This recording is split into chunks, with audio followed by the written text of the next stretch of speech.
الحمد لله نحمده ونستعينه ونستغفره ونؤمن به ونتوكل عليه ونعوذ بالله من شرور أنفسنا ومن سيئات أعمالنا من يهد الله فلا مضل له ومن يضلله فلا هادي له ونشهد أن لا إله إلا الله وحده لا شريك له ولا نظير له ولا معين له ولا مشير له ولا مثال له ولا مثل له ونشهد أن سيدنا وسندنا وشفيعنا وحبيبنا ومولانا محمد عبده ورسوله أما بعد فقد قال الله تبارك وتعالى في القرآن المجيد والفرقان الحميد فأعوذ بالله من الشيطان الرجيم بسم الله الرحمن الرحيم يا أيها الذين آمنوا قوا أنفسكم وأهليكم نارا وقودها الناس والحجارة عليها ملائكة غلاظ شداد لا يعصون الله ما أمرهم ويفعلون ما يؤمرون صدق اللہ العظیم۔ قبل اس کے بعد شروع ہو، ایک مرتبہ بلند آواز کے ساتھ درود شریف پڑھ لیں۔ اللہم صلی علی سیدنا مولانا محمد وعلی آل سیدنا مولانا محمد وبارک وسلم کما تحب و ترضى عدد ما تحب و ترضى یا کریم۔ میرے محترم بزرگوں، دوستوں اور عزیز ساتھیوں، آج کا جمعہ یہ اس رمضان المبارک کا آخری جمعہ ہے، اور یہ بھی ہو سکتا ہے کہ یہ آخری دن بھی ہو۔ رمضان کا مبارک مہینہ آیا اور چلا گیا تقریباً۔ ہمارے لیے افسوس کی بات بھی ہے اور خوشی کی بات بھی ہے۔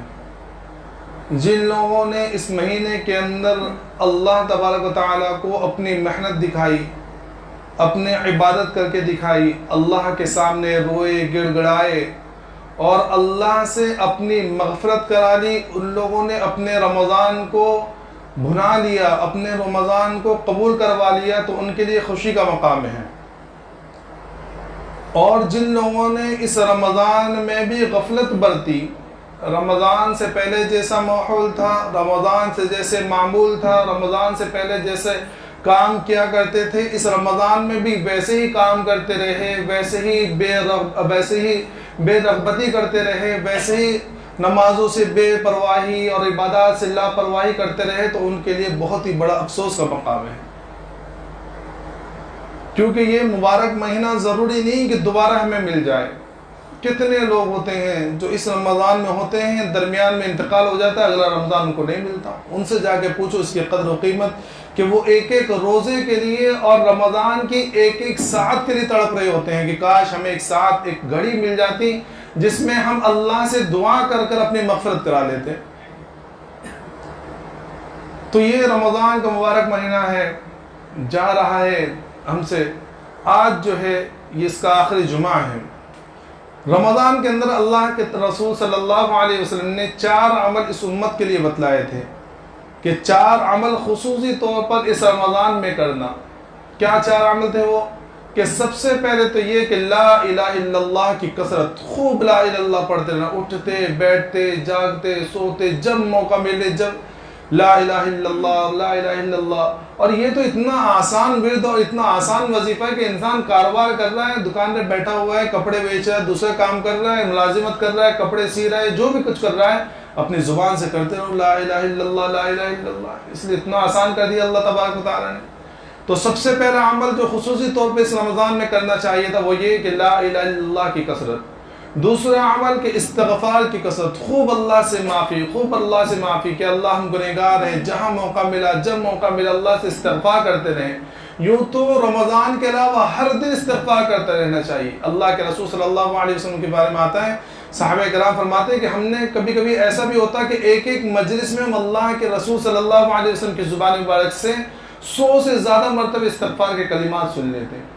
کس ذات کی زبان سے جس کے بارے میں قرآن کریم میں صاف صاف اعلان ہے لیغفر لک اللہ ما تقدم من ذنبک وما تأخر، کہ جو خدا نہ خواستہ کبھی آپ سے کوئی گناہ ہو بھی جائے بالفرض کہ اول تو ہے ہی نہیں، لیکن اگر کوئی گناہ ہو بھی جائے تو اگلے پچھلے سارے گناہ اللہ کی طرف سے معاف ہیں۔ جس کی معافی کا اعلان قرآن میں ہے اس کی حالت یہ ہے کہ ایک ایک مجلس میں 100 مرتبہ استغفار کر رہے ہیں، اور ہم جیسے گنہگار جن کی پلک جھپکتی نہیں گناہ کے بغیر ہم بے غربت ہر رہے ہیں، ایک تسبیح نہیں پڑھی جا رہی ہے ہم سے، کتنے افسوس کی بات ہے۔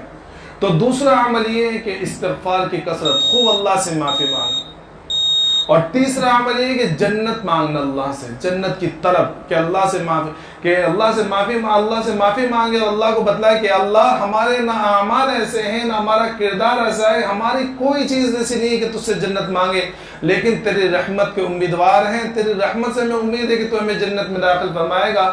تو پورے رمضان میں جنت کی طلب، اللہ سے جنت مانگے۔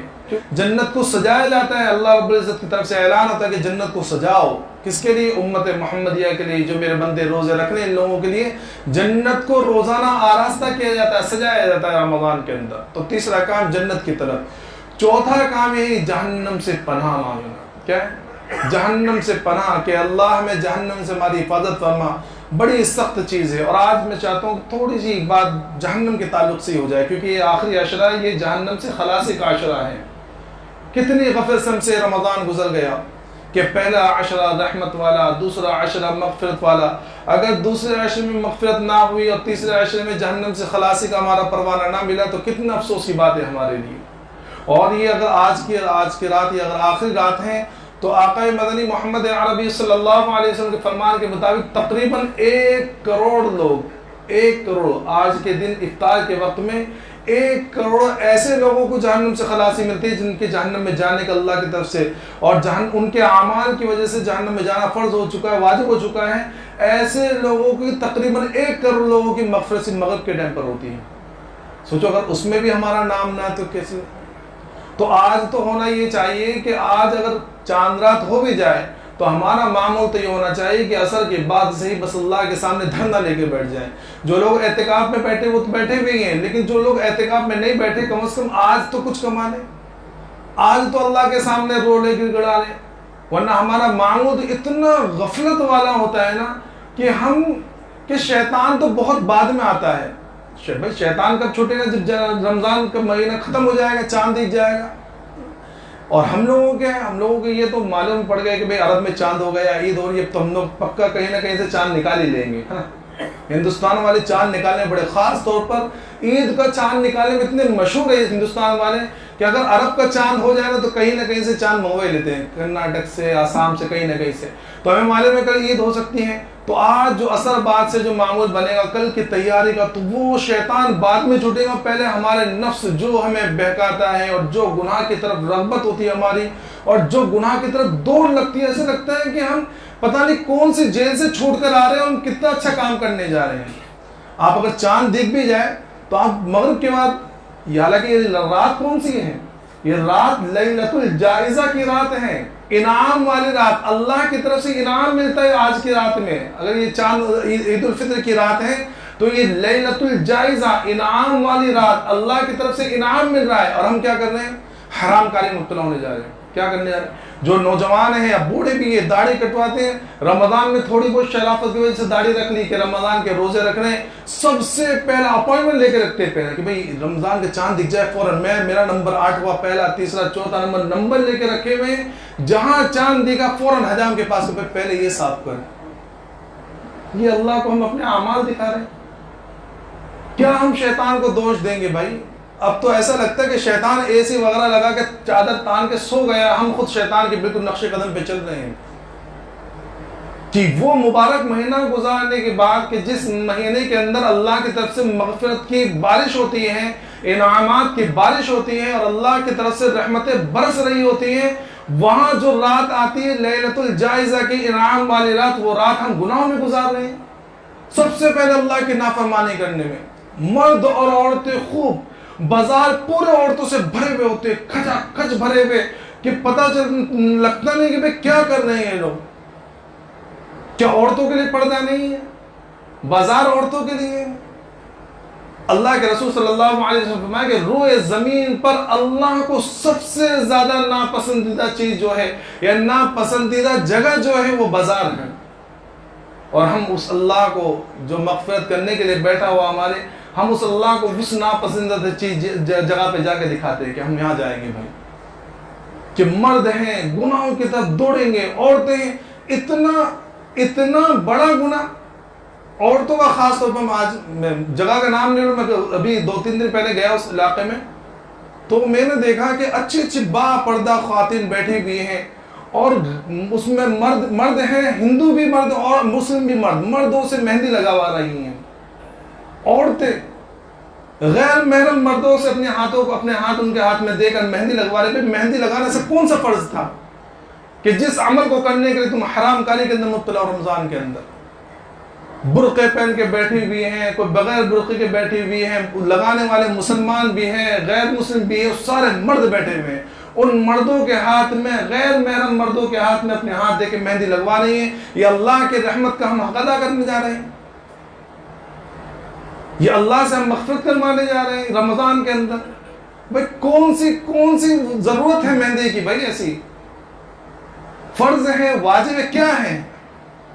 اور میں کہتا ہوں کہ سب سے زیادہ بے غیرت ان کے مرد ہیں, ان کے گھروں کے, جو اپنی عورتوں کو اس طرح بازاروں میں بیٹھ کے غیر محرم مردوں کے ہاتھ میں ہاتھ دے کر مہندی لگوا رہے ہوتے ہیں. ارے بھائی اتنا شوق ہے تو گھر میں کسی مستورات کو بلا لیتے, اور اگر زیادہ شوق تھا تم لگا دیتے اپنی محرم عورتوں کو غیر محرم مردوں کے ساتھ. برقعے پہن کر اچھی گھرانوں کی عورتیں, کیا لگا رکھا ہے ہم نے, کیوں عذاب نہیں آئے گا؟ اور پھر ہم دوش دیتے کہ فلاں نے کر دیا, فلاں حاکم ایسا, فلاں حاکم ایسا, فلاں اس نے ایسا کر دیا, یہ پاورفل ہے, وہ پاورفل ہے. جو سب سے بڑا پاورفل تھا اس کو تو ہم نے ناراض کر کے بیٹھے ہوئے ہیں. بھائی دنیا کے اندر چاہے کس کو کتنی بڑی سلطنت مل جائے, کتنی بڑی پاور مل جائے, کتنی بڑی طاقت مل جائے, اللہ کے سامنے اس کی طاقت کا کیا اہمیت ہے, اس کی کیا اہمیت ہے اس کی اللہ کے سامنے. لیکن ہم اللہ کو ناراض کر کے بیٹھے ہیں تو اللہ کی مدد آئے گی کیسے؟ کون سا گناہ ایسا ہے جہنم میں جانے والا جو ہم نہیں کرتے ہیں؟ نوجوان ہمارے, اللہ ہم تمام کے ہمارے سارے نوجوانوں کی مغفرت فرمائے, ان کو معاف فرمائے, انہیں عقل سلیم عطا فرمائے. کہ ابھی سے بکنگ ہو رہی ہے, کاروں میں آواز آتی رہتی ہے, بھائی جان کی فلم آ رہی ہے بہت سالوں کے بعد رمضان میں, شرم نہیں آ رہی رمضان کے اندر بات کر کے بھی؟ کون سا عمل کرنے جا رہے ہو بھائی تم رمضان کے اندر؟ عید کے دن جو مغفرت والا دن ہوتا ہے, جہاں اللہ کی طرف سے اعلان ہوتا ہے کہ جاؤ, میں نے تمہارے بوڑھوں, تمہارے بچوں, تمہاری اپنی عزت و جلال کی قسم کھا کر اللہ ہماری مغفرت کا اعلان کرتے ہیں, ہم فوراً وہاں سے نکل کر نوجوان ہمارے تھیٹروں میں پہنچ رہے ہیں. یہ عمل ہے ہمارے. اور پھر اس کے بعد پھر ہم یہ کہتے ہیں کہ ہمارے پر آفتیں آ رہی ہیں. کیوں آفتیں نہیں آئیں گی؟ کون سا عمل ہے ہمارا اللہ کے سامنے دکھلانے کا؟ ارے آزمائشیں تو صحابہ کرام پر آئی ہیں. ہم اس گمنڈ میں نہ رہنے کہ ہمارے پر آزمائش ہے. ہمارے پر آزمائش نہیں ہے, اللہ کی طرف سے عذاب ہے ہمارے پر. کہ آزمائش صحابہ کرام کی تھی کہ انہوں نے عمل کیے, اس کے باوجود بھی پریشانی آ رہی ہے, تو یہ آزمائش اللہ کی طرف سے. سمجھ میں آ رہا ہے؟ یہ تو ہمارے پر عذاب ہے اللہ کی طرف سے, کیونکہ ہم نے اللہ کو ناراض کر کے رکھے. کون سا عمل ہے اللہ کو ناراضگی کا جو ہم چھوڑے ہوئے ہیں؟ اور یہ جو تعداد ابھی دیکھ رہی ہے نا میں رمضان نمازوں میں, یہ بھی رمضان کی برکت ہیں. آپ دیکھ لیجیے عید کے دن کیا حالت ہوگی اور اس کے بعد کیا حالت ہوگی. ایسے غائب ہوتے ہیں ہم لوگ مسجدوں سے کہ کبھی نماز پڑھنے آئے نہیں تھے. پھر وہ بقرعید میں, پھر اس کے بعد کوئی بڑی رات آئیں گی, پھر اس کے بعد رمضان میں پھر دوبارہ دیکھیں گے اللہ کو. تو میرے محترم بزرگوں, تو اس طرح کی کام نہ کریں. اللہ کی طرف سے جو زندگی دی گئی ہے بڑی قیمتی زندگی ہے, لیکن اس زندگی کا بھروسہ نہیں ہے. بالکل بلبلا پانے کا, کب پھوٹ جائے کسی کو پتہ نہیں. کتنے لوگ ہیں جو رمضان کے اندر ہمارے سامنے گزرے ہیں, کتنے لوگ ہیں, نوجوان بھی گئے, بچے بوڑھے, کتنے لوگ ہیں, بڑے بڑے اللہ والے اس دنیا سے جا رہے ہیں. تو اپنے اعمال کو درست کریں, اور اپنے اعمال کو جو رمضان میں ہم لوگوں نے نمازوں کی پابندی کی تھی, اچھا حقیقت آپ اپنے جو معاملات ہیں یہ اپنی جو ایک مہینے کی جو زندگی تھی جو ہم لوگوں نے اچھے طریقے سے گزاری، اللہ کا احسان ہے، نمازوں کی پابندی، ہم کبھی جائزہ لے کہ کتنا نقصان ہو گیا بھائی ہمارے کاروبار میں، کتنا نقصان ہو گیا، یہ کتنے ہم بیمار پڑ گئے روزے رکھ کر. یقین جانیے روزے رکھ کر نہ تو ہم بیمار پڑے ہوں گے، ہاں ایسا ہو سکتا ہے کہ کبھی کھا لیا زیادہ، کبھی تیل والے زیادہ پکوڑے کھا گئے، کبھی دوسری چیزیں، تو بات الگ ہے. کھانے کی وجہ سے بیمار پڑے ہوں گے وہ بات الگ ہے، بھوکے رہنے سے بیمار نہیں پڑے ہوں گے. اور اگر بظاہر بیمار پڑے بھی ہوں گے تو اگر آپ کسی ڈاکٹر سے چیک اپ کرائیں گے تو یقین جانیے اندرونی طور پر آپ صحت مند ضرور ہوں گے. یہ روزے کا جو ہے یہ سائنٹیفک وہ ہے ریزن ہے لوگوں کے درمیان. آج کتنے غیر مسلم روزہ رکھتے ہیں اس لیے کہ بہت ساری بیماریاں اندرونی ایسی ہیں جو بظاہر میں دکھتی نہیں ہیں، لیکن روزے رکھنے کی وجہ سے اللہ نے دنیاوی فائدے بھی رکھے کہ وہ بیماریاں ختم ہو جاتی ہیں ہمارے اندر سے، اور بظاہر ہمیں لگ رہا ہے کہ کچھ نہیں. تو اللہ کی طرف سے اتنے انعامات، اللہ کی طرف سے مغفرت کے اعلانات، اور اللہ کی طرف سے ہمیں اتنا موقع ملا اور ہم موقع سے فائدہ نہ اٹھائی، ہماری بہت ہی بڑی بد نصیبی کی بات ہے. تو رمضان کے اندر ہم نے جو معمول بنایا تھا قرآن کریم کے پڑھنے کا، اور رمضان میں نمازوں کی پابندی کا، 5 وقت نماز پابندی سے پڑھ لیتے، ایسا نہ ہو کہ رمضان کے بعد بالکل غفلت برتے ہم کہ اب نہیں نماز پڑھنے، کبھی کبھار چلے گئے یا جمعہ آ گئے ہم لوگ. تو اس طرح کی حرکت نہ کریں. نمازوں کی پابندی جیسے ابھی کر لیتے ویسے آخر میں باقی 11 مہینے پابندی کریں. قرآن شریف کی پابندی کریں. زیادہ نہیں پڑھ پا رہے رمضان کے اندر، زیادہ پڑھ پائے تھے، لیکن پڑھنے کا معمول ضرور رکھیں. روزانہ چاہے 1 صفحہ پڑھے، 2 صفحہ پڑھے، پاؤ پارا پڑھے، جس کو جیسے ترتیب بنتی ہے، جیسا موقع ملتا ہے. رمضان کے علاوہ بھی قرآن شریف پڑھنے کا معمول بنائیں اپنا. ایسا نہ ہو کہ بھائی رمضان سے رمضان پر قرآن شریف کھول دیں. بہت سے ایسے لوگ ہیں جو رمضان میں کھولتے پھر جو بند کرتے اگلے رمضان میں کھول رہے ہیں. حالانکہ قرآن کریم کا حق ہے، قرآن کریم کا حق ہے کہ پورے سال بھر میں کم از کم 2 قرآن شریف ختم ہوں. 2 قرآن شریف ختم کرنا یہ قرآن کا حق ہے.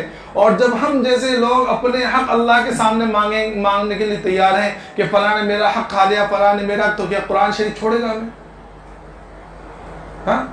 اور اگر قرآن نے دعویٰ کر دیا کہ اللہ انہوں نے میرا حق ادا نہیں کیا تھا، انہوں نے میرے پورے سال بھر گزر جاتا تھا، یہ مجھے کھول کر نہیں دیکھتے تھے، تو اگر قرآن ہمارے پر دعویٰ کرے گا تو ہم کہاں جائیں گے بچ کر؟ تو قرآن کا کم از کم حق یہ ہے کہ ہم پورے سال بھر میں کم از کم 2 مرتبہ، ورنہ ہونا تو چاہیے تھا کہ زیادہ سے زیادہ جتنا ختم کر دیں. صحابہ کرام کا آپ معمول دیکھ لیجیے. ایک صحابی کے بارے میں آتا ہے کہ وہ فرماتے ہیں کہ میں مسجد نبوی میں بیٹھا ہوا تھا، میں نے ایک شخص کو دیکھا، رات کے وقت آیا، دروازہ کھولا اور اس کے داڑھی سے جب پانی ٹپک رہا تھا، اور اپنی چپل وغیرہ رکھی اور آپ کے نماز پڑھنی شروع کری، اور پڑھتے 1 رکعت کے اندر پورا قرآن شریف مکمل کر دے. 1 رکعت کے اندر پورا قرآن شریف مکمل. اس کے بعد جب دوسری رکعت پوری کر کے مکمل کر کے جب فجر کا وقت ہوا صبح صادق کا، تو میں نے دیکھا کہ وہ امیر المؤمنین حضرت عثمان ابن عفان ہے، وقت کا خلیفہ، اور چھوٹا موٹا خلیفہ نہیں. جس وقت حضرت عثمان ابن عفان رضی اللہ تعالیٰ خلیفہ بنے گے، تقریباً اس زمانے کے اعتبار آج کے زمانے کے اعتبار 20 ملکوں پر حکومت تھی. آج کے جو ملک ہے نا، 20 ملک، سعودی، شام، ایران، فلسطین، یہ جتنے علاقے، سب افریقہ، یہ ساروں پر حکومت تھی ان کی. اس وقت معمول یہ تھا کہ 1 قرآن شریف 1 رکعت میں، 1 رات کے اندر. سمجھ میں؟ کل قیامت میں اس بات کو آپ ذہن میں رکھ لیجئے، ہمارے سامنے اللہ کے رسول صلی اللہ علیہ وسلم نے ایک ایسی جماعت چھوڑ کے گئے ہیں کہ کل قیامت میں ہم کسی تعلق سے عذر پیش کر ہی نہیں سکتے. اگر ہم نے حکمرانی کا عذر پیش کیا کہ اللہ تو نے مجھے حاکم بنا دیا تھا، تو نے مجھے ذمہ داری دیتی تھی، تو اللہ تبارک و تعالیٰ حضرت عمر ابن خطاب، عثمان ابن عفان، صدیق اکبر، حضرت علی رضی اللہ عنہ کھڑے کر دیں گے کہ یہ تم سے بڑے حاکم تھے. ان کے معمولات دیکھو کیا چھوٹا ان سے، نہ عبادات میں کمی آئی، نہ معمولات میں کمی آئی، نہ خدمت میں کمی آئی، کہ خدمتیں کر رہے ہیں اپنے نیچے ماتحتوں کی. اگر ہم نے ملازمت کا وہ کیا تو مدینے کے انصار پیش کیے جائیں گے کہ دیکھو یہ کاشتکار تھے، ملازمت کیا کرتے تھے، یہ کھیتی باڑی کیا کرتے تھے، لیکن نمازوں کی پابندی، معمولات کی پابندی ان سے دیکھ لو. اور اگر ہم نے تجارت کا عذر پیش کیا تو حضرت جو عبد الرحمن بن عوف، ان کو پیش کیا جائے گا کہ ان سے بڑی تجارت تھی، ان سے بڑا کاروبار تھا تمہارے سامنے. اور اگر غربت کا وہ کریں گے کہ ہم غریب تھے اللہ ہم کیسے عبادت کرتے ہم تو پھٹے حال تھے، تو بلال حبشی رضی اللہ تعالیٰ عنہ، حضرت مصعب بن عمیر رضی اللہ تعالیٰ عنہ، دوسرے صحابی اصحاب صفہ کو پیش کیا جائے گا کہ وہ لوگ تو جو 4 دن جو بھوکے رہ کر نمازیں پڑھا کرتے تھے، جو نمازوں کی حالت میں بے ہوش ہو کر گر جایا کرتے تھے۔ حضرت ابو رضی اللہ عنہ فرماتے ہیں کہ ایسی حالت آتی تھی کبھی کبھی کہ بھوک کی وجہ سے میں زمین پہ گر جاتا اور لوگ سمجھتے تھے کہ مجھے جنون چڑھ گیا ہے، اور وہ مجھے جو ہے سنگایا کرتے تھے یہ چیز سنگا دو وہ چیز سنگا دو، حالانکہ وہ جنون نہیں تھا، وہ بھوک کی شدت کی وجہ سے گر جایا کرتے تھے۔ تو ہم کیا عذر اللہ کے سامنے ہم پیش کریں گے کہ اللہ ہم نے اس لیے نماز نہیں پڑھی، ہم بیمار تھے، ہم یہ تھے، ہم ملازمت کرتے تھے، ہم کاروبار کرتے تھے، ہم حکمرانی کرتے تھے؟ کوئی عذر نہیں ہے ہمارے پاس، کوئی عذر نہیں ہے ہمارے پاس۔ اس لیے عذر دینا بند کریں۔ اور تم عذر کس کو دے دو گے بھائی؟ ہمیں دے دو گے؟ ہاں، اپنے اپنے علاقوں کے اماموں کو دے دو گے، یا اپنے جو بڑے ہیں جو تمہارے پر سختی کرتے ہیں ان کو دے دو گے؟ وہ علیم خبیر جو ایک ایک چیز کو جانتا ہے، جو ہمارے دل میں کیا خیالات آ رہے ہیں وہ چیز جانتا ہے، اس کو کیا دھوکہ دیں گے؟ ہم کیا عذر پیش کریں گے؟ اور وہ اللہ وہ ایسا بے نیاز اور ایسے قدرت والا کہ وہ تمہیں بولنے بھی نہیں دے گا۔ سمجھ میں آیا؟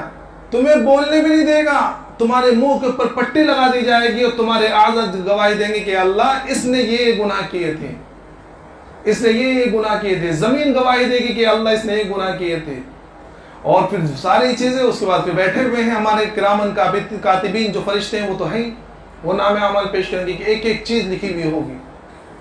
تو کس کو ہم دھوکہ دینا چاہ رہے ہیں، یا کس کے سامنے ہم عذر پیش کریں گے؟ میرے محترم بزرگ دوستو، بڑی سخت گھاٹی ہیں، سمجھے؟ غفلت نہ برتیں۔ یہ دنیاوی زندگی چند روزہ ہے، یہ بڑی میٹھی ہے۔ اللہ کے رسول فرمایا کہ دنیا بڑی میٹھی سرسبز ہے، بڑی اچھی لگتی ہے، لیکن یہ دنیا ان لوگوں کے لیے اچھی ہے جو اس کے قابو میں کرنے جانتے ہیں۔ جیسے کہ یہ جو سپیرے ہوتے ہیں، سپیروں کے ہاتھ میں جو سانپ ہوتے ہیں وہ 2 کام کیے ہوتے ہیں۔ ایک تو یہ کہ ان سانپوں کے دانت توڑ دیتے ہیں جو زہر والے ہیں، دوسرا یہ کہ تریاق ان کے پاس ہوتا ہے، اس زہر کا توڑ ہوتا ہے۔ تو جس طرح سپیروں کے پاس جو ہے اس سانپ کے توڑنے کے دانت توڑے ہوتے ہیں یا ان کو پکڑنے کا منتر ہوتا ہے، اس لیے وہ سانپ ان کو نقصان نہیں پہنچاتا۔ لیکن اگر ہم جیسے لوگ ہیں، ہم سانپ کو پکڑے تو کیا ہوگا؟ کاٹ لے گا، ہم مر جائیں گے۔ بالکل وہی حالت دنیا کی ہے کہ جنہوں نے دنیا کو قابو میں کرنا سیکھ لیا تو ان کے لیے دنیا مفید ہے، ان کے لیے نقصان دہ نہیں ہے، لیکن ہم اس لائق نہیں ہیں۔ ہم تو ایسے لوگ ہیں کہ ذرا سے کچھ تھوڑے بہت بھی پیسے آ جائے نا تو اللہ کی نافرمانی ایسے کرتے کہ بس اللہ نے دی تھوڑی تو ہم نے کمائے ہیں، ہم اس لائق نہیں ہیں۔ تو دنیا میں مشغول نہ ہو، دنیا کو استعمال کریں، آخرت کی فکر کریں۔ بہت سخت گھاٹی آنے والی ہے، بہت بڑی بڑی۔ ایسے میں نے بتلایا نا کہ جہنم کوئی معمولی چیز تھوڑی ہے۔ اللہ کے رسول اور قرآن کریم نے اتنی تفصیلات اور اتنا ڈرایا ہے اللہ نے کہ لوگوں ڈرو۔ یہ کھانے جو تم آج کھا کر اللہ کے نافرمانی کر رہے ہیں، اگر دنیا سے نافرمانی کرتے ہوئے چلے گئے تو کھانے کی جگہ میں تمہیں زقوم کا پھل ملے گا، کانٹے دار پھل جو نہ نگلا جائے گا نہ اگلا جائے گا۔ پینے کے لیے پیپ، خون، اور وہ جہنمیوں کا جو دھون، جو جہنمیوں کے زخم ہوتے ہیں، ان زخموں سے جو بہتا ہے وہ پینے کے لیے دیا جائے گا۔ کبھی پیاس لگے گی تو پیاس کے لیے ایسا پانی دیا جائے گا کہ وہ پانی منہ سے پئیں گے اور تھوڑی کو راستے پیچھے سے نکل جائے گا، اتنا گرم پانی، کھولتا ہوا پانی۔ تو معمولی بات سمجھ لو جہنم کو۔ کس گمان میں ہیں ہم لوگ کہ کپڑے جو ہے وہ تارکول کے کپڑے دیے جائیں گے، اور ساری چیز آگ سے بنی ہوئی، ہر چیز آگ، دنیا کی آگ جو ہے وہ ہم برداشت نہیں کر پاتے۔ جہنم کی آگ کے بارے میں لکھا ہے کہ جبرائیل علیہ السلام سے پوچھا گیا کہ وہاں کی آگ کا کیا مسئلہ ہے، تو فرمایا کہ اللہ تبارک و تعالیٰ نے جہنم جو ہے سب کی آگ کو خوب کھولایا، خوب گرم کیا۔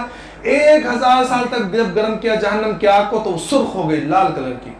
پھر اس کے بعد ایک اور 1000 مرتبہ اس کو دہکایا اور دہکایا 1000 سال تک تو وہ زرد ہو گئی، پیلے کلر کی۔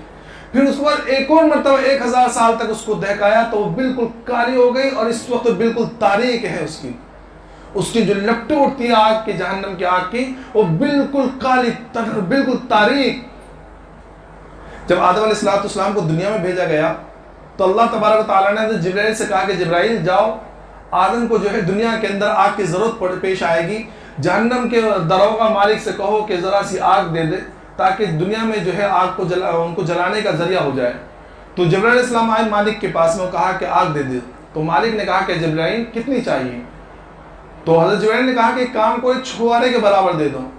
تو مالک نے کہا، جو دروغہ ہے جہنم کا، اس نے کہا کہ جبرائیل اگر ایک چھوارے کے بقدر آگ اگر دنیا میں ڈال دی جائے تو یہ آج زمین آسمان سارے پگھل کر بہہ جائیں گے۔ تو کہا اب بتاؤ کتنے؟ تو کہا کہ ایک کھجور کے گٹلی کے برابر دے دو۔ تو فرمایا مالک نے اگر ایک گٹلی کے برابر بھی اگر جہنم کی آگ آپ زمین پہ لے کے جائیں گے تو زمین میں کبھی سبزہ نہیں اگے گا، تو پھر اور کتنے دے دوں؟ جبرائیل علیہ السلام اللہ کے بارگاہ میں پوچھے کہ یا اللہ کہ کتنی آگ لے کے جاؤں؟ کہا کہ ایک ذرہ جو ہوتا ہے اس ذرے کے برابر۔ ذرہ سمجھتے ہیں آپ کس کو بولتے ہیں؟ یہ جو سورج کی روشنی کا آتی ہے کبھی، تو آپ دیکھیں سورج کی روشنی کبھی گھر میں پڑ رہی ہے، کہیں پہ پڑ رہی ہے، تو سورج کی روشنی میں جو باریک باریک پتنگ کے اڑتے رہتے ہیں، یہ ذرہ ہوتا ہے۔ دیکھا ہے کبھی آپ نے؟ تو یہ ذرہ ہوتا ہے۔ کہا کہ ایک ذرے کے برابر، اور اس کو بھی کس طرح لانا ہے؟ تو پہلے جبرائیل علیہ السلام نے وہ ایک ذرہ لیا، اس ذرے کو نہر کے اندر، جو وہاں کی آخرت کی جو نہر ہے، اس نہر کے اندر ڈبویا، اس کو بالکل بجھا دیا، اور اس کے بعد جو اس کا دھواں تھا، وہ دھواں جو ہے دنیا میں جب لے کر آئے، وہ جو ذرہ لے کر آئے، اس ذرے کو پھر یعنی بجھے ہوئے ذرے کو دنیا میں لے کر آئے، اور دنیا میں لے کر آ کے ایک پہاڑ کے اوپر رکھا، اور پہاڑ کے اوپر رکھنے اس ذرے سے اس پہاڑ کی حالت ایسی ہو گئی کہ وہ پہاڑ پورا پگھل گیا، اور جبرائیل علیہ السلام وہ ذرہ واپس جہنم میں لے کر آ گئے، اور وہ پہاڑ پگھل کر پھر زمین کے اندر پورا گھس گیا، اور زمین اور ساری چیزوں جذب ہو گیا۔ اب یہ جو آگ جلائی گئی ہے وہ اس بجھے ہوئے ذرے کو جو پہاڑ پر رکھا گیا تھا، وہ جو پہاڑ پگھلا تھا اس کا حصہ ہے اس دھوئیں کا۔ جہنم کی آگ نہیں، وہ پگھلے ہوئے پہاڑ کا جو دھواں ہے، اس دھوئیں سے یہ آگ ہے جو آج ہم دنیا میں استعمال کرتے ہیں۔ سوچو کتنی دیر ہم اس آگ میں رہ سکتے ہیں؟ ہم معمولی سمجھ رہے ہیں دنیا جہنم کی آگ کو، ہاں بالکل کبھی خوف ہی نہیں آتا ہے گناہ کرتے ہوئے، اللہ کی نافرمانی کرتے ہوئے۔ میرے محترم دوستو، بہت بڑی سخت گھاٹی ہیں یہ، جہنم معمولی چیز نہیں ہے۔ صحابہ کرام کی حالت ایسی تھی کہ جہنم کا تذکرہ آیا کرتا تھا تو روتے روتے بے ہوش ہو جایا کرتے تھے۔ یہ وہ لوگ تھے جن کے بارے میں اللہ کی طرف سے اعلان ہے، اولئک هم المفلحون اولئک هم الراشدون رضی اللہ عنہم ورضوا عنہ، کہ یہ اللہ سے راضی، اللہ ان سے راضی۔ ان لوگوں کی حالت جہنم کے تذکرے سے ایسی ہو جاتی تھی، بے ہوش ہو جایا کرتے تھے۔ کتنوں کا انتقال ہوا ہے جہنم کے تذکرے پر، اور ہم لوگ ایسی غفلت میں زندگی گزار رہے ہیں کہ بھئی جہنم ہمارے لیے بنی نہیں ہے، وہ چلے جائیں گے جو بھی جانا ہو۔ کیوں؟ ہمارا کیا ہوا ہے؟ تو کس گمان میں، کس گھمنڈ میں ہم زندگی گزار رہے ہیں؟ تو میرے محترم دوستو، اس طرح کی حرکتیں نہ کریں، اللہ کو یاد رکھیں۔ اللہ جو ہمارے لیے خوشی کا دن پتہ ہے کب ہوگا؟ ہمارے لیے خوشی کا دن جب ہوگا جب ہم لوگ نام اعمال دانے ہاتھ میں مل جائیں، جنت میں چلے جائیں، اور اللہ کی رضا کا پروانہ مل جائے کہ اب میں راضی ہوں تم سے، اب ناراض نہیں ہوں گا۔ فرمایا کہ ایک وقت ایسا آئے گا کہ ایمان والے جنت میں چلے جائیں گے، اور اللہ کی طرف سے اعلان ہوگا کہ بھئی تمہیں کچھ پریشانی تو نہیں ہے؟ تو جنتی کہیں گے کہ اللہ اتنی ساری نعمتیں دی، اب کیا اور کچھ چاہیے؟ کہ اللہ اتنی نعمتیں، اب کیا چاہیے؟ تو اللہ کی طرف سے اعلان ہوگا کہ جاؤ، سب سے بڑی چیز جو ہے وہ میں دیتا ہوں، وہ یہ ہے کہ آج کے بعد میں کبھی تم سے ناراض نہیں ہوں گا۔ وَرِضْوَانٌ مِّنَ اللَّهِ اکبر، کہ اللہ کی رضا یہ سب سے بڑی چیز ہے۔ روایتوں میں آتا ہے کہ اگر موت ہوتی، اس وقت تو موت کو بھی موت آ گئی ہوگی، تو اگر موت ہوتی تو خوشی کے مارے سارے جنتی مر گئے ہوتے، ان کے کلیجے پھٹ گئے ہوتے اس بارے میں خوشی کہ اللہ کی رضا کا پروانہ مل گیا۔ اس کے مقابل میں جہنم کہ جو لوگ جہنمی ہیں، جو بے ایمان ہیں، بے ایمانی کی حالت میں دنیا سے چلے گئے، ان کے ساتھ بھی معاملہ ہو کہ اللہ ان کو اپنی ناراضی کا پروانہ دے گا کہ آج میں تم سے ناراض ہوں اور کبھی دوبارہ راضی نہیں ہوں گا۔ جو بے ایمان والے ہیں، جو بے ایمان ہیں، ایمان والے نہیں، ایمان والوں کو تو کبھی نہ کبھی جنت مل ہی جائے گی، لیکن اس بارے میں خوش نہ ہو، کب ملے گی وہ اللہ کو معلوم ہے۔ تو وہ وہاں ان جہنمی ہوگا، ان کافر و مشرکوں کا بھی حال یہ ہوگا، فرمایا کہ وہ اگر موت ہوتی تو ان کے کلیجے پھٹ گئے ہوتے ہیں، اس چیز کو سن کے کہ اب ہمارا جہنم ہمیشہ ہمیشہ جہنم میں رہنا ہے. تو جہنم کوئی معمولی چیز نہیں ہے. تو یہ آخری عشرہ جو تھا یہ جہنم سے خلاصی کا تھا. ابھی وقت بچا ہوا ہے, گھڑیاں ہیں. اللہ کو راضی, قسم خدا کی دنیا کے اندر, بلکہ دنیا میں بولتا پوری کائنات میں اللہ سے جلدی راضی ہونے والا کوئی نہیں ہے. کوئی نہیں اللہ سے جلدی راضی ہونے والا. پوری زندگی نافرمانی میں گزار دی, موقع مل گیا اللہ کے سامنے 2 آنسو بہا دیے, اللہ نے سارے گناہ معاف کر دیے. تو ابھی تو بہت ساری گھڑیاں باقی ہیں, ابھی دوپہر کا وقت ہے, سمجھے. تو اللہ کے سامنے دھرنا دے, اللہ سے معافی مانگے کہ اللہ اگر ہم نے یہ پورے رمضان میں اب تک ہماری مغفرت نہیں کی تو نے, تو اب تو مغفرت کر دے, اب تو معاف کر دے ہمیں. ہم تجھ سے مغفرت کا پروانہ نہیں بغیر اٹھیں گے نہیں, اللہ سے معافی مانگے. تو سارے کریں گے نا بھائی عمل. اللہ ہم تمام کو عمل کی توفیق عطا فرمائے. ہم سے بہت ساری غلطیاں ہوتی ہیں, چاہے ہم کتنے بھی وہ کر لیں, کتنے بھی احتیاط کر لیں. رمضان میں روزوں میں کچھ نہ کچھ بے احتیاطی ہو جاتی ہے. کبھی بدنگاہی ہو گئی, کبھی کسی کو اچانک نظر پڑ گئی, یا کسی کو بھی جھوٹ بول دیا, کچھ نہ کچھ بے احتیاطی ہوتی ہے. تو اللہ کے رسول صلی اللہ علیہ وسلم نے فرمایا کہ دیکھو روزہ رکھ کے حالت میں رمضان میں جو ہم سے بے احتیاطی ہو جاتی ہے, تو اس بے احتیاطی کے لیے اللہ تبارک و تعالیٰ نے مسلمانوں پر مال کی زکوٰۃ کے علاوہ روزوں کی زکوٰۃ بھی رکھی ہے. اور روزوں کی زکوٰۃ کا نام یہ ہے, کیا ہے؟ صدقۃ الفطر. کیا ہے؟ صدقہ فطر. یہ اصل میں روزوں کی زکوٰۃ ہے. جو ہم سے گناہ ہو جاتے ہیں رمضان میں روزوں کی حالت میں, یہ ان کی تلافی کے لیے ہے. اس لیے حضرت عبداللہ بن عباس رضی اللہ عنہ کی روایت فرماتے ہیں کہ اللہ کے رسول صلی اللہ علیہ وسلم فرمایا کہ صدقہ فطر جو ہے یہ رمضان کی کوتاہیوں کی تلافی کے لیے ہے. اور دوسری چیز کیا ہے کہ یہ اس لیے ہے تاکہ عید کے دن جو ہے کوئی غریب جو ہے بھوکا پیاسا نہ رہے, ان کو جو ہے سوال سے بے نیاز کرنے کے لیے. تو دو کام کے لیے, ایک تو ہماری جو کوتاہیاں ہو گئی ان کے لیے ہیں, اور دوسرا کام یہ ہے کہ غریبوں مسکینوں کے رمضان عید کے دن جو ان کے وہاں بھی کھانا اچھا سا بن جائے, ان کے یہاں بھی پیٹ بھر کر وہ بھی کھانا کھا لیں. اس کے لیے اللہ رب العزت نے صدقہ فطر جو ہے یہ ہمارے اوپر واجب کیا ہے. اب یہ صدقہ فطر واجب کس کے اوپر ہے؟ تو جن کے اوپر زکوٰۃ ہے ان کے اوپر صدقہ فطر ہے. بس فرق کیا ہے کہ زکوٰۃ کے اندر مال کے اوپر سال گزرنا ضروری ہے, صدقہ فطر میں سال گزرنا ضروری نہیں ہے. اگر آج اس وقت جو ہے صدقہ فطر واجب کب ہوتا ہے؟ عید کے دن صبح صادق جیسی ہو گئی صدقہ فطر واجب ہو گیا. تو اگر صبح صادق سے پہلے کوئی مالدار بن گیا, اس کے بعد اتنے پیسے آ گئے 31,000 روپے آج کے زمانے کے اعتبار سے جس کے اوپر زکوٰۃ ہوتی ہے, تو جیسے اس کے اوپر 31,000 روپے آ گئے تو سمجھو اس کے اوپر صدقہ فطر واجب ہو گیا. تو اب وہ اپنی طرف سے اپنی نابالغ اولاد کی طرف سے نکالے گا. بالغ اولاد اگر اس کے ساتھ میں رہتی ہے اور اس کی پرورش وہی کرتا ہے یا کھانا پینا ساتھ میں, تو ان کی طرف سے نکالے گا. بیوی کی مرضی, حالانکہ بیوی کے اگر مالدار ہے تو وہ خود نکالے گی, لیکن اگر شوہر اسے طرف سے نکال دے تو اس کی طرف سے نکال سکتا ہے, تو ان کی طرف سے نکالا جائے گا. اب صدقہ فطر ہے کتنا؟ تو گیہوں کے اندر جو ہے ایک نصف سا آج کے اعتبار سے 1 کلو 574 گرام 620 ملی گرام اس طرح ہوتا ہے, تقریباً 1.25 کلو. اور اس کے علاوہ جو ہے جو ہے, کشمش ہے, اور جو کھجور ہے, چھوارے, ان کا ایک سا یعنی تقریباً 3.5 کلو نکالا جائے گا. لیکن فرماتے ہیں کہ حضرت عبداللہ بن عباس کہ ایک مرتبہ خطبہ دے رہے تھے, وہاں بتلایا کوفہ کے اندر, تو وہاں بعد میں حضرت علی جب گئے تو دیکھا کہ بھئی یہ تو بہت کم ہو رہا ہے گیہوں کے اعتبار سے. تو فرمایا کہ اب میں بہتر سمجھتا ہوں کہ اگر گیہوں کے اعتبار سے بھی اگر صدقہ فطر نکالے تو وہ بھی 3.5 کلو کے حساب سے ہی نکالے. اور حقیقت یہ جو وجہ ہے صدقہ فطر کی وہ کیا ہے کہ غریب کے گھر میں اس دن کھانا بن جائے. تو آج کے اعتبار سے آپ سوچیں کہ اگر ہم 2.25 کلو گیہوں نکالیں گے تو آج کے اعتبار سے 60-70 روپے ہو رہے ہیں. تو 60-70 روپے میں کس کے گھر کا چولہا چلتا ہے آج کے زمانے میں؟ تو کم از کم میری رائے یہ ہے کہ کم از کم کچھ اور نہیں تو 100 روپے کم از کم ایک شخص نکالے, ایک شخص 100 روپے نکالے. لیکن یہ لوگ ہیں جو غریب ہیں, جو صاحب نصاب ہیں لیکن زیادہ پیسہ نہیں ہے, جو لوگ کروڑ پتی لکھ پتی لوگ ہیں جنہوں کی عید کی شاپنگ لاکھوں روپے کی ہوئی ہے, ان کے لیے بہتر ہے کہ وہ گیہوں سے نہ نکالے بلکہ وہ صدقہ فطر کشمش یا کھجور کے اعتبار سے نکالیں. تھوڑا آگے بڑھ کر وہ کیا مالدار بھی رہ رہے, وہ بھی گیہوں کے اعتبار سے وہ 60-70 روپے دے رہے ہیں, جو غریب بیچارے وہ بھی دے رہے, تو پھر کیا مطلب ہے؟ اللہ نے جو نعمتیں دی ہیں ان کا اظہار کریں. تو جو مالدار لوگ ہیں وہ کشمش اور کھجور کے اعتبار سے نکالیں, اور جو تھوڑے غریب ہیں اور صدقہ فطر ہیں وہ جو ہے گیہوں کے حساب سے نکالیں, لیکن وہ بھی گیہوں 3.5 کلو کے حساب سے نکالیں. حالانکہ 2.25 کی نہیں نکالیں گے تو بھی ہو جائے گا, لیکن بہتر یہ ہے کہ 3.5 کلو گیہوں کے اعتبار سے نکالیں. اور یہ صدقہ فطر عید کی نماز سے پہلے دینا ہے, عید کی نماز سے پہلے. اس سے عبداللہ بن عمر رضی اللہ عنہ رمضان میں ہی دے دیا کرتے تھے. لیکن اگر کوئی عید کی نماز تک نہیں دے پایا تو اب ایسا نہیں کہ چلو نہیں دی تو چھٹی, نہیں, بلکہ قضا کرے بعد میں دے اس کو.